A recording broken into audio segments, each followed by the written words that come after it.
Hey everyone, welcome back to Curtis's Corner. If you're new here, hi! Welcome to this little mess I call a channel. And if you have been here before, you already know the drill. You're trapped with me like Annabelle in her glass case at the Warrens. Now today, we are talking about Him, the brand new football psychological thriller produced by Jordan Peele. And look, I don't know the first thing about football. I thought a tight end was just my Tinder bio. So if I mess up the lingo, don't come for me in the comments. Now before we dive in, don't forget to hit like, drop a comment, and of course, subscribe, because validation is the only thing keeping me alive at this point. My Patreon is only $2, and that is cheaper than a Tim Hortons coffee that tastes like regret. So join that if you want some bonus content. And very importantly, I need your votes in the face of Halloween competition that I'm in. I gotta make it to the top 5 to survive, and I'm currently in 8th. So if you wanna help me live my Scream Queen fantasy, hit that link in the description and vote. And when you're done with this video, go check out my review from last week on The Long Walk. That one was a journey, literally.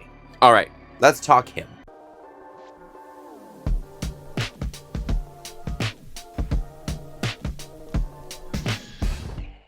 So Him is the new football meets psychological thriller film produced by Jordan Peele. Now Peele didn't direct this one, but his name is attached, which automatically makes people think it's going to be layered, metaphor heavy, and unsettling. The story follows Cam, a young football player whose career nearly ends after a brutal accident, and Isaiah White, a mentor figure whose methods and motives aren't always clear. The whole thing is broken into 7 parts, with the first section before the accident and the rest split across 6 days, each day focusing on themes like leadership, sacrifice, and more. Basically, it's religion, football, and trauma all stuffed into one movie like a turducken nobody asked for. Now, let's break down what actually works, what doesn't, and what leaves you sitting there wondering if you missed a page of the script. First off, the ambition is impressive. The film glues together religion, trauma, and athletic glory in ways that make you feel like you've signed up for a Sunday service but ended up at a surreal boot camp. The visuals are gorgeous.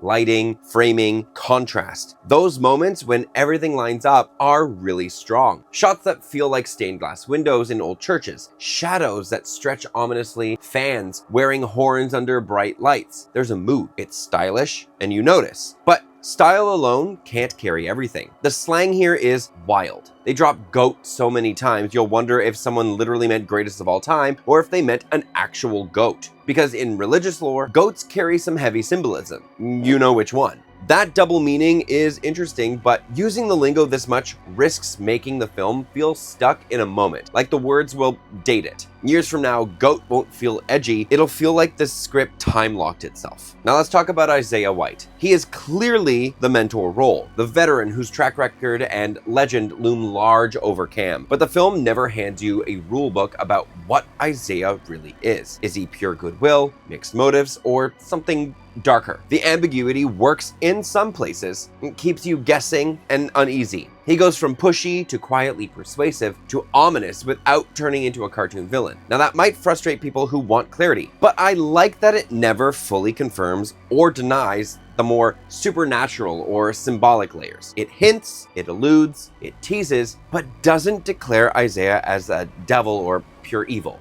And that's good because it keeps you thinking, messing with your interpretation instead of spoon-feeding it to you. Now, when it comes to the structure, the movie divides itself into days, as mentioned before, each one tied to a theme like leadership or sacrifice. Now, on paper, this sounds strong, like each day could carry its own momentum. But the way it plays out, the themes feel more like labels rather than lived experiences. It's as if the film says, today is sacrifice day, but then skips the part where sacrifice actually builds or lands with weight. Scenes jump around so quickly you don't get to sit with the meaning. It's like the team lines up for something important, everyone's in position, and then they just walk away. And look, I don't know football, but even I know you're supposed to do more than pose dramatically in tight pants. Now, speaking of weight, the emotional pendulum for Cam, and sometimes Isaiah, swings hard and fast. One moment, Cam's reverent, like he's about to lead Sunday service. Then suddenly he's in despair. Then out of nowhere, it's full on rage. The roller coaster itself isn't the issue because ups and downs can make a character feel layered. The problem is how fast it all happens. It feels less like emotional depth and more like emotional whiplash. There are stretches where I'm sitting there thinking, we just went from prayer to panic in under 30 seconds. It doesn't feel earned. It feels like flipping through channels. And because the transitions don't have room to breathe, the emotional logic of the film gets shaky. Instead of a steady climb towards something meaningful, it's like the ride operator just keeps slamming random buttons. You're hanging on, but not in the fun roller coaster way,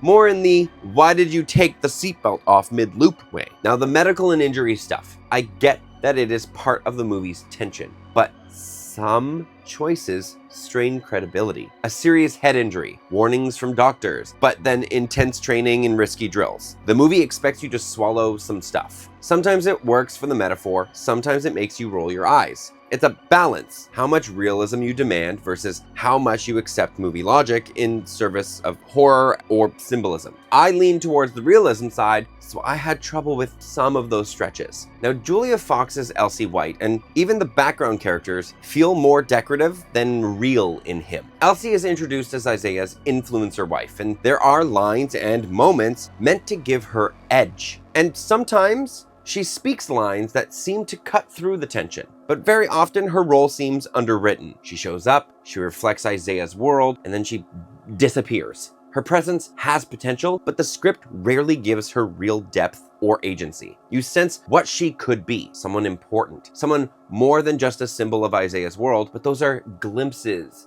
and they are very rare. It makes her moments feel hollow, especially against a story that's trying to carry a lot of thematic weight. Now, the climax itself actually works. That one-on-one showdown carries real emotional weight, and it's staged in a way that feels intense and gripping. The atmosphere is thick, the performances sell the moment, and you can tell the film wants this to be its big swing. On that level, it lands. But the motives that drive the confrontation and the speed at which everything escalates don't always make sense. Even with the breadcrumbs the film drops along the way, the leap into this massive final clash feels a little abrupt, like we skipped the middle chapters. And then we get to the resolution, and that's where the film all unravels. The final reveal of how Cam got to the place he's in should hit like a gut punch, but it doesn't. It's framed like a twist, but the problem is the film telegraphs it from the very beginning. By the time it's confirmed, you're not shocked, you're just waiting for the movie to catch up with you. And because so many of the other characters involved either have no development or, honestly, negative development, there's no payoff. There's no shock, no emotional release. It's just a flat ending to a finale that had started with so much promise. So overall, him did not work for me. Yes, it looks great at times, and Tyreek Withers gives the kind of performance that makes you pay attention, but those sparks don't come close to saving the film. The story is thin, the pacing is messy, the characters are hollow, and the resolution is one of the flattest I've seen in a while. If you want a good film that does religious themes and symbolism better than this, check out Mother. That one is phenomenal and way more emotionally dark. And that is why I'm giving him a D+. The plus is only there because of the visuals and a couple of solid performances. But beyond that, it's a frustrating, confusing watch. I left the theater more annoyed than moved, and that's not the reaction a film like this should aim for. All right, that is my take on him. If you've seen it, let me know your thoughts. Did it score big, or did it flag itself for unnecessary confusion? And yes, I have no clue what a flag in football actually means. I'm just hoping it's dramatic. Don't forget to like the video, subscribe, and hit that little bell so you know when I drop more reviews. My Patreon, again, is only $2 a month, cheaper than therapy after watching this movie, so join up if you want extra content. And most importantly, please vote for me in the Face of Halloween competition. I've got to stay in the top 5 or I will end up in my own low-budget horror movie, trapped in a basement with nothing but bad football metaphors and religious symbolism.